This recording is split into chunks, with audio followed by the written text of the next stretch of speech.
வணக்கம். மாலை முரசு செய்திகளை விரிவாக பார்ப்பதற்கு முன் தலைப்புச் செய்திகளை பார்க்கலாம். இலங்கை கடற்படையினரால் கைது செய்யப்பட்ட தமிழ்நாட்டு மீனவர்களை விடுவிக்க நடவடிக்கை தேவை. வெளியுறவுத்துறை அமைச்சர் ஜெய்சங்கருக்கு எழுதியுள்ள கடிதத்தில் முதலமைச்சர் மு.க.ஸ்டாலின் வலியுறுத்தல்.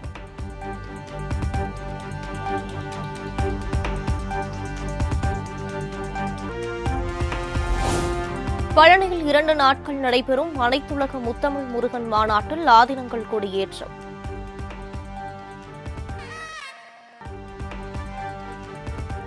மாநாட்டை முதலமைச்சர் மு.க.ஸ்டாலின் காணொலி வாயிலாக தொடங்கி வைத்தார்.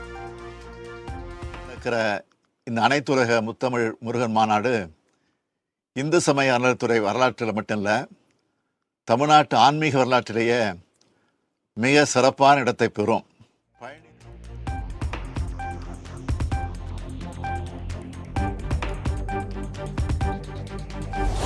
கோயில் கருவறைக்குள் மனிதர்களுக்கு இடையே பாகுபாடு காட்டாத சமத்துவம் நிலவ வேண்டும்.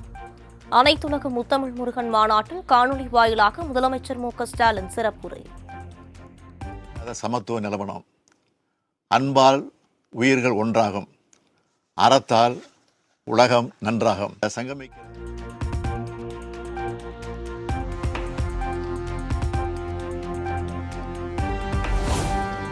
பக்தர்கள் உட்பட அனைவரும் விரும்பும் ஆட்சியை திமுக வழங்கி வருவதாக முதலமைச்சர் மு.க.ஸ்டாலின் பெருமிதம். முருகன் கோயில்களுக்கு சிறப்பு நிதி ஒதுக்கி பக்தர்களுக்கு தேவையான வசதிகள் செய்யப்பட்டுள்ளதாகவும் பேச்சு.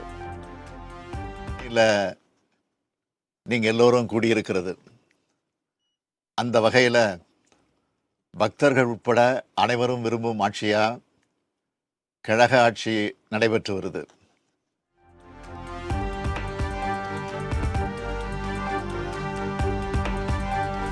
தமிழகத்தில் எந்த ஒரு கட்சியாக இருந்தாலும் ஆன்மீகத்தை பற்றி பேசாமல் இனிமேல் அரசியல் செய்ய முடியாது.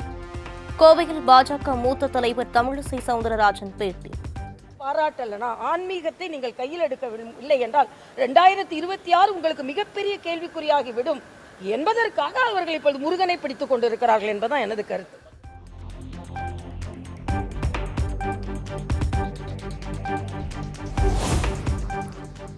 போலந்து உக்ரைன் பயணத்தை முடித்துக் கொண்டு தாயகம் திரும்பினார் பிரதமர் மோடி. இரு நாடுகளுடனும் பல்வேறு ஒப்பந்தங்கள் கையெழுத்தாகின.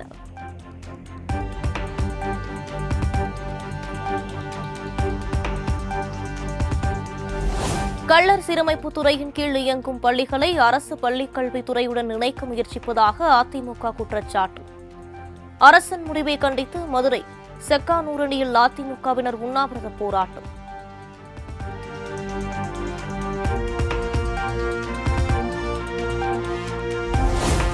சென்னையில் ஃபார்முலா 4 கார் பந்தயம் தொடர்பாக அமைச்சர் உதயநிதி ஸ்டாலின் தலைமையில் ஆலோசனை.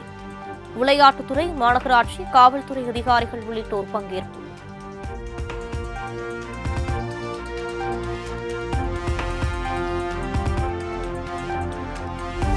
ஆகஸ்ட் 31ஆம் தேதி காலை மட்டும் ஃபார்முலா 4 கார் பந்தயத்தை இலவசமாக காண அனுமதி. 8000 பேர் அமர்ந்து பார்க்கும் வகையில் வசதிகள் செய்யப்பட்டுள்ளதாகவும் அமைச்சர் உதயநிதி பேட்டி. உட்காந்து பார்க்குற அளவுக்கு இருக்கை வசதிகள் செய்யப்பட்டிருக்கு. சனிக்கிழமை காலையில் ஒரு செஷன் பொதுமக்கள் இலவசமாக பார்க்கறதுக்காகவும் அதற்கான ஏற்பாடு.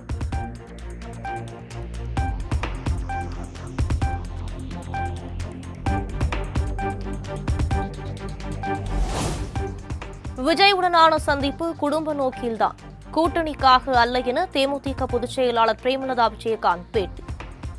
ஏஐ தொழில்நுட்பம் மூலம் கோட் திரைப்படத்தில் விஜயகாந்த் இடம்பெற்றுள்ள காட்சி சிறப்பாக வந்திருப்பதாகவும் தகவல். அதனால எதுவுமே இல்ல. விஜய் எப்பவும் எங்க வீட்டுக்கு வர்ற மாதிரி, எங்க வீட்டு பிள்ளை மாதிரி தான் நீங்க வந்திருக்காரு. விஜய் பிரபாகரன் சண்முக பாண்டியனோட ரொம்ப மனசு.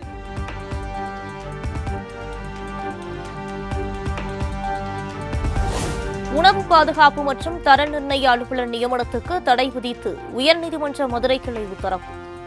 வழக்கு தொடர்பாக தமிழ்நாடு மருத்துவ பணியாளர் தேர்வு வாரிய செயலாளர் பதிலளிக்கவும் ஆணை.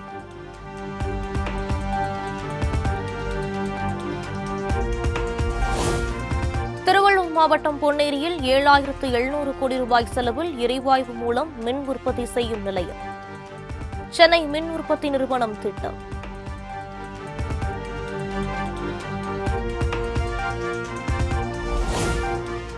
மயிலாப்பூர் நிதி நிறுவன இயக்குநர் தேவநாதனின் 5 வங்கிக் கணக்குகளை முடக்கியது பொருளாதார குற்றப்பிரிவு காவல்துறை. மோசடி விவகாரம் தொடர்பாக மொத்தம் 27 வங்கிக் கணக்குகள் முடக்கம் செய்யப்பட்டுள்ளதாக தகவல்.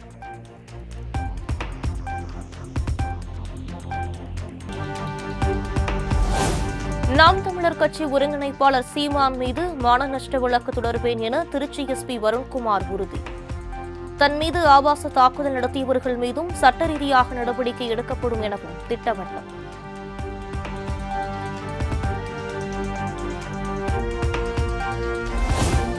தமிழகத்தில் உலக முதலீடுகளின் மூலம் 10 லட்சம் கோடி வந்துள்ளதாக கூறியது உண்மை இல்லை என்றால் வழக்கு தொடர்பேன்.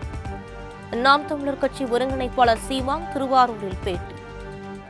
நான் தகவல் அறிவு உரிமை சட்டத்தில் கேட்டிருக்கேன், உண்மையிலே நடந்திருக்காங்க, இல்லைன்னா நான் வழக்கு போடுவேன் 2 பேரும் மேலே. எப்படி 10 லட்சம் கோடி எங்க இருந்து வந்தது, யாரு கொடுத்தது? 31 லட்சம் பேருக்கு எங்க வேலை கொடுத்துருக்காங்க?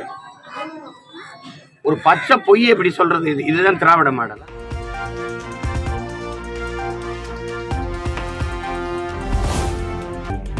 விஜய்க்காக பேச அவரது அண்ணன் நான் இருக்கிறேன் என நாதாகா ஒருங்கிணைப்பாளர் சீமான் பேட்டி.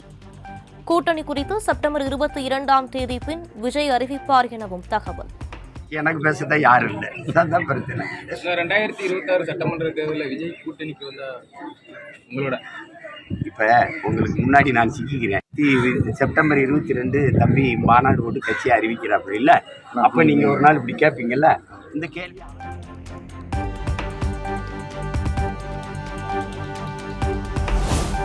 ஆம்ஸ்ட்ராங் கொலை வழக்கில் தேடப்பட்டு வரும் ரவுடி சம்பு செந்திலின் தற்போதைய புகைப்படம் காவல்துறையிடம் சிக்கியது. முன்னாள் மனைவியிடம் மேற்கொண்ட விசாரணையின் அடிப்படையில் சம்பு செந்திலை பிடிக்க தனிப்படை தீவிரம்.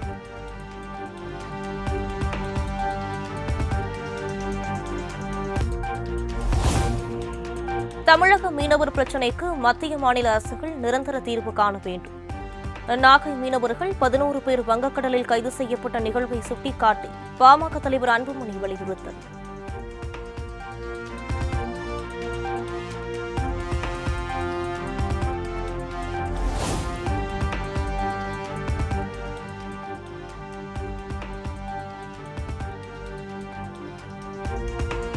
சென்னை கோபாலபுரத்தில் அரசு பள்ளியில் சக மாணவியை காதலிப்பதாக +2 மாணவன் கர்ப்பமாக்கிய விவகாரம்.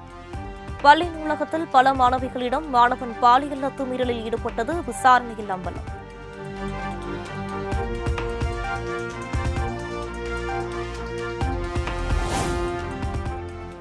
சென்னை ஜாஃபர்கான் பேட்டையில் உள்ள பிரபல திரையரங்கில் ஜிஎஸ்டி அதிகாரிகள் 4 பேர் கொண்ட குழுவினர் சோதனை. திரையரங்கு உரிமையாளரை நுங்கம்பாக்கத்தில் உள்ள ஜிஎஸ்டி அலுவலகத்திற்கு அழைத்துச் சென்று விசாரணை.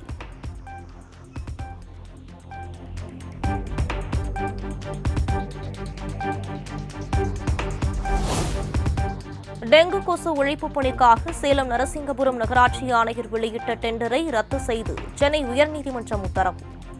விதிகளை முறையாக பின்பற்றி புதிய டெண்டருக்கான அறிவிப்பை வெளியிடவும் உயர்நீதிமன்றம் உத்தரவு.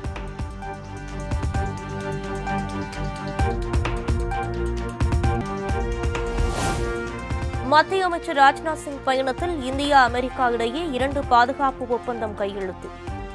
இரு நாடுகள் இடையேயான உறவை வலுப்படுத்தும் நோக்கில் 2 ஒப்பந்தங்கள் கையெழுத்தாகின.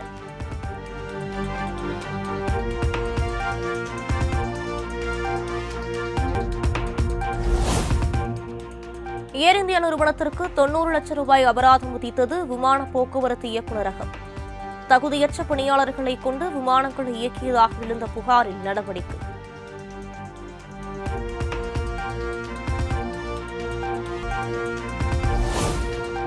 வங்கதேச முன்னாள் பிரதமர் ஷேக் ஹசீனாவின் சிறப்பு பாஸ்போர்ட் ரத்து. ஹசீனா அமைச்சரவையில் இருந்த அனைவரின் பாஸ்போர்ட்டுகளையும் ரத்து செய்தது வங்கதேச அரசு.